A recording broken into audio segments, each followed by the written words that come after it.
Hello friends, this is Mitu Verma here, lecturer in commerce. Today I am here to discuss a topic of business of class plus 1 related to your subject business studies. तो business studies के first chapter को start करने से पहले हमारी business की book के अंदर सबसे पहले जो टैग लाइन आती है that is economic activity is equal to business plus profession plus employment. यानी कहता है इकोनॉमिक एक्टिविटी। तो हम इकोनॉमिक एक्टिविटी के बारे में भी जानेंगे, तो इसको हम अगर हम डीपली स्टडी करें तो बेटर रहेगा। हम एक बात करते हैं, जब हम बिज़नेस की बात करते हैं तो बिज़नेस का मतलब आता है यानी कोई भी एक्टिविटी जिससे आप पैसा कमा रहे हो। वो बिज़नेस एक्टिविटी कोई भी हो सकती है, बड़ी छोटी लेवल आपकी नेशनल इंटरनेशनल डोमेस्टिक कोई भी लेवल हो सकता है। किसी भी लेवल पे आप एक्टिविटी को कोई करते हो और उसके इन रिटर्न आपको कुछ ना कुछ आप जब मिलता है इन टर्म ऑफ मनी, तो वो कहलाती है हमारी बिज़नेस एक्टिविटीज़। और उसी तरह से ही हम यहाँ पर वेरियस काइंड ऑफ एक्टिविटीज़ आज पढ़ेंगे जो कि मनी अर्न करने में या फिर पैसा कमाने में मदद करती हैं। आज का एक सबसे बड़ा factor that everybody is busy in something. अब कहते हैं everybody is busy in what, सबसे बड़ा क्वेश्चन है किस में। Everybody is doing some kind of activity, यानी किसी न किसी तरह की एक्टिविटी वो कर रहा है। वो एक्टिविटीज़ क्या है? इकोनॉमिक एक्टिविटीज़, जैसे कि कोई प्रोडक्शन यूनिट में इन्वॉल्व है, कोई परचेज़ और सेल में इन्वॉल्व है, कोई अपनी प्रोफेशनल एक्टिविटीज़ के अंदर इन्वॉल्व है। प्रोफेशनल एक्टिविटीज़ जैसे कोई लॉयर है वो अपनी सर्विसेज प्रोवाइड करवा रहा है, कोई टीचर है वो अपनी सर्विसेज प्रोवाइड करवा रहा है, डॉक्टर है वो अपनी सर्विसेज प्रोवाइड करवा रहा है, government officer and so on.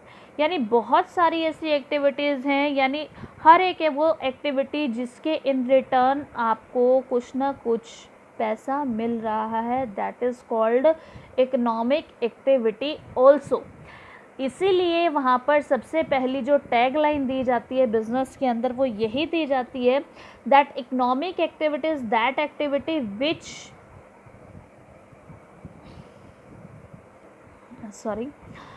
economic activity is that activity through which a person is able to earn money।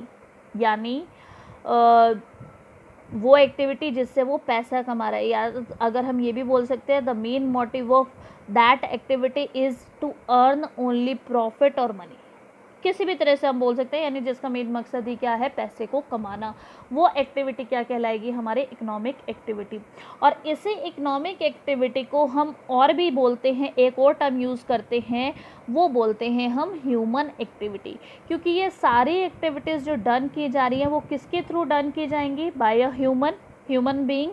तो दैट मीन्स हम इसे ह्यूमन एक्टिविटी भी बोलते हैं। इन्हीं सारी इकोनॉमिक एक्टिविटीज़ को, ह्यूमन एक्टिविटीज़ को बहुत बेसिकली दो मेन पार्ट्स में डिवाइड किया गया है, इकोनॉमिक एक्टिविटी और नॉन इकोनॉमिक एक्टिविटी। इकोनॉमिक अभी जैसे मैंने बताया जो कि की जा रही हैं जस्ट टू अर्न प्रॉफिट और जस्ट टू अर्न मनी। और नॉन इकोनॉमिक एक्टिविटीज़ कौन सी होती हैं? वो एक्टिविटी जो प्रॉफिट कमाने के लिए या फिर पैसा कमाने के लिए नहीं की जाती, जिनका मेन ऑब्जेक्टिव क्या है? सोशल वर्क करना या फिर रिलीजियस प्रीचिंग का मतलब क्या होता है? अपने धर्म के प्रचार को करना। कोई भी जो आपका धर्म है, हम उसके कोई भी अगर अपने धर्म के प्रचार को कर रहा है और इन रिटर्न में उसको कुछ नहीं चाहिए, तो वो क्या कहलाएंगे? उसकी नॉन इकोनॉमिक एक्टिविटी। और इकोनॉमिक एक्टिविटी बिजनेस की कौन सी है? जैसे कि परचेज और सेल या buy and sale, industrial unit से जिसमें हम प्रोडक्शन यूनिट करते हैं, इंश्योरेंस से, ट्रांसपोर्ट, वेयर हाउसिंग, एडवर्टाइजिंग, यानी सारी ये बिजनेस एक्टिविटीज़ हैं जिसके थ्रू एक पर्सन पैसे को कमाता है। प्रोफेशनल एक्टिविटीज़ से भी वो पैसा अर्न कर रहे हैं, जैसे कि लो है प्रोफेशन, मेडिकल प्रोफेशन है, या फिर चार्टर्ड अकाउंटेंट जिसे हम सीए बोलते हैं, या फिर सीएस है, आईसीडब्ल्यू है। बहुत सारे ऐसे प्रोफेशंस हैं जिसके थ्रू वो क्या कर रहा है? एक पैसा कमा रहा है। प्रोफेशन बेसिकली क्या बोलते हैं? जिसके लिए एक स्पेशलाइज्ड नॉलेज लगती है। क्योंकि जब हम सपोज एक मेडिकल लाइन में जा रहे हैं, डॉक्टरेट लाइन में जा रहे हैं, तो डॉक्टरेट लाइन के लिए वहाँ की स्पेशलाइज्ड नॉलेज रिक्वायर्ड है। अगर हम सीए बनना चाहते हैं तो सीए के लिए भी एक स्पेशलाइज्ड नॉलेज रिक्वायर्ड है। लॉ है तो लॉ के लिए आप समझते हो, आपको पता है कि भाई लॉ के लिए भी एक जो लॉ की डिग्री है वो रिक्वायर्ड है। यानी इस तरह से एक्टिविटीज़, यानी हर एक एक्टिविटी अपने अकॉर्डिंगली अपनी नॉलेज और अपना प्रोफेशन, अपनी स्टडी मायने रखता है। एक कोड ऑफ कंडक्ट हर एक एक्टिविटी का होता है। एम्प्लॉयमेंट है, एम्प्लॉयमेंट यानी जिनको इकोनॉमिक एक्टिविटीज़ प्रोवाइड करवाने के लिए पैसा मिलता है, जैसे कि मैनेजर है, सुपरवाइज़र है या वर्कर है, ये सब अपनी सर्विसेज को प्रोवाइड करवाते हैं और इन रिटर्न उनको क्या मिलता है, सैलरी। यानी एम्प्लॉयमेंट एक वो चीज़ है, वो एक्टिविटी है जिसके अंडर उनको पैसा मिलता है अपनी सर्विसेज प्रोवाइड करवाने के लिए।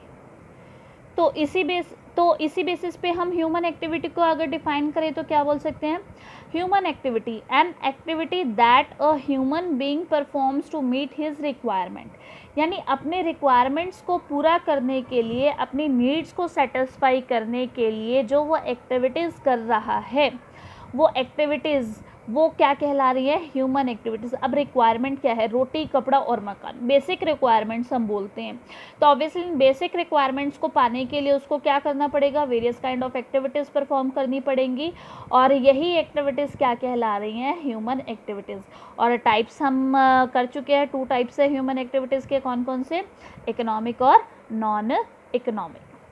अब आती है काम की बात, यानी जो मेन हमारे सब्जेक्ट से रिलेट करता है, that is business. What is business? Business का मतलब क्या होता है, कहते हैं एक हाथ से लेना और एक हाथ से देना।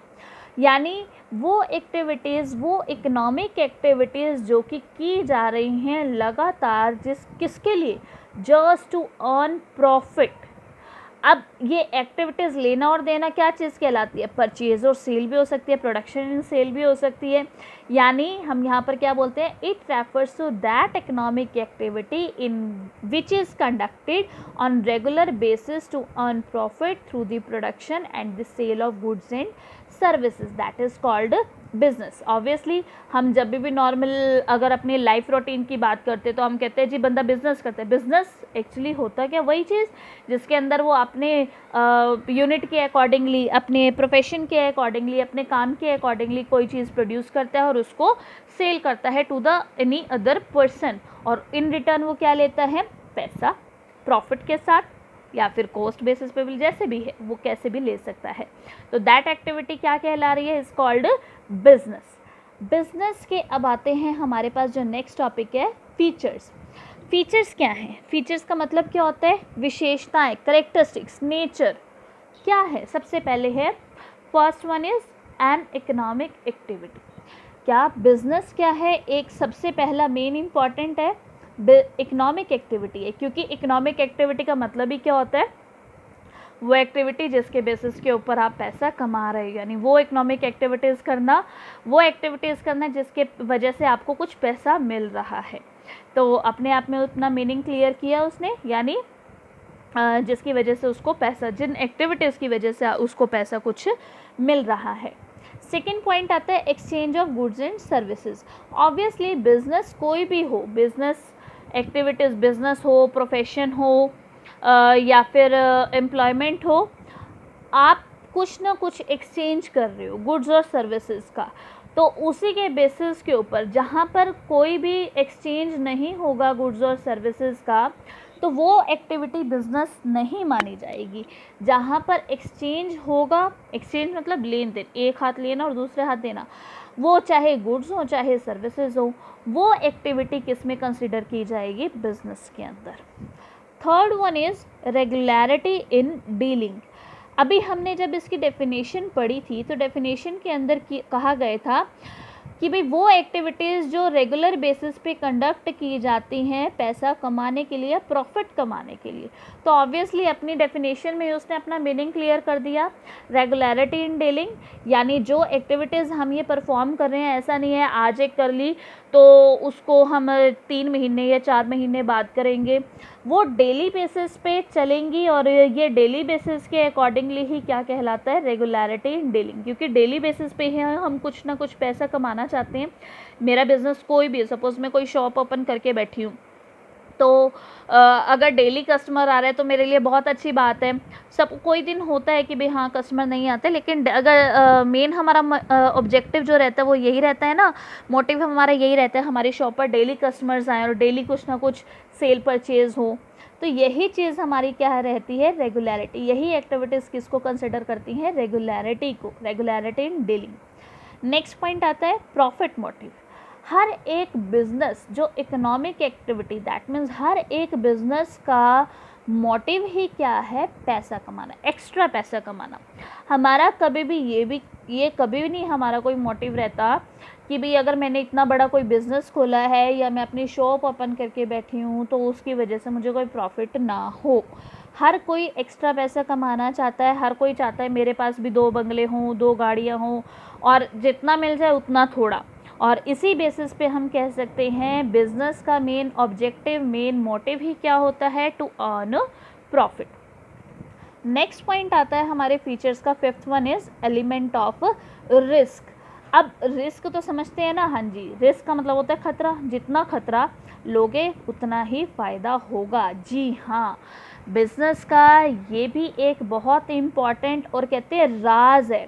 बिज़नेस का राज ही क्या है, कहते हैं आप जितना ज़्यादा रिस्क लोगे उतना ही ज़्यादा आपके बिज़नेस में प्रॉफिट होगा। इसका मतलब ये नहीं है हम स्पेकुलेशन पे आ जाएं, स्पेकुलेशन बिल्कुल भी नहीं करनी चाहिए बिज़नेस के अंदर, लेकिन एलिमेंट ऑफ रिस्क के अंदर वो यही बात कहते हैं, जब जो भी बिज़नेस होगा उसके अंदर हमेशा रिस्क इन्वॉल्व होगा। मुझे ये नहीं पता मैंने जो बिज़नेस ओपन किया है वो चलेगा या नहीं चलेगा, 4 दिन मेरे पास कस्टमर आएंगे, 5वें दिन आएगा या नहीं आएगा। तो ये चीज़ क्या कहलाती है, एलिमेंट ऑफ रिस्क के बारे में बताती है। 6th पॉइंट आता है creation of utility. Creation of utility का मतलब क्या होता है, कहते हैं बिजनेस में आप कुछ भी प्रोवाइड करवा रहे हो। सपोज एक टीचर आपको अपनी सर्विसेज दे रहा है, सर्विसेज किस रूप में दे रहा है, पढ़ाने के लिए। तो उसका मेन मकसद क्या है, आप जो टीचर के द्वारा पढ़ाया जा रहा है या टीचर के थ्रू जो पढ़ाया जा रहा है आप उसको पढ़ो, समझो और अच्छे से अपनी ज़िंदगी में अप्लाई करो, अपने एग्ज़ाम्स को अच्छे से कंडक्ट करो। तो उसने उसको क्या किया, utility, that means in use में कन्वर्ट किया। तो बिज़नेस का भी यही एक मोटिव भी रहता है कि भाई जो वो बना रहा है, that means creation, creation means to create, यानी जो क्रिएट की जा रही है चीज़, जो बनाई जा रही है, और यूटिलिटी का मतलब क्या आ गया, यूज़, उस बनाई हुई चीज़ का यूज़ हो, किसी भी साइज़ में, किसी भी शेप में, किसी भी फॉर्म में, किसी भी तरह से, लेकिन यूज़ हो। क्योंकि अगर यूज़ नहीं होगा तो प्रोडक्शन नहीं होगी, प्रोडक्शन नहीं होगी तो फिर फ़ायदा कैसे हो गया, प्रोडक्शन बढ़ा के आगे सेल भी बढ़ानी है ना। तो ये चीज़ें इंपॉर्टेंट है। और लास्ट पॉइंट आता है हमारे फीचर्स का, that is consumer satisfaction. Most important point है, क्योंकि कंज्यूमर सेटिस्फेक्शन नहीं होगी अगर, तो कस्टमर एक बार ख़रीद के दोबारा हमारे प्रोडक्ट को परचेज़ नहीं करेगा, और अगर प्रोडक्ट को परचेज़ नहीं करेगा तो हमारी फैक्ट्रीज़, हमारे प्रोडक्शन हाउस के अंदर जो मटेरियल बना पड़ा है उसको ख़रीदेगा कौन। तो इन बातों को ध्यान में रखते हुए हमेशा कंज्यूमर सेटिस्फेक्शन के बारे में सोचना चाहिए कि भाई हम ऐसा प्रोडक्ट बनाएं जिससे 100% कंज्यूमर को सेटिस्फेक्शन हो, मज़ा आए उसको यूज़ करके, और बार बार हमारे कंपनी के ही प्रोडक्ट को परचेज़ वो करें। So this is enough for today. Hope जब हम नेक्स्ट वीडियो में मिले तो आपको ये बेसिक कंसेप्ट रिमाइंड हो, आप ध्यान रखें और सुरक्षित रहें। Thank you.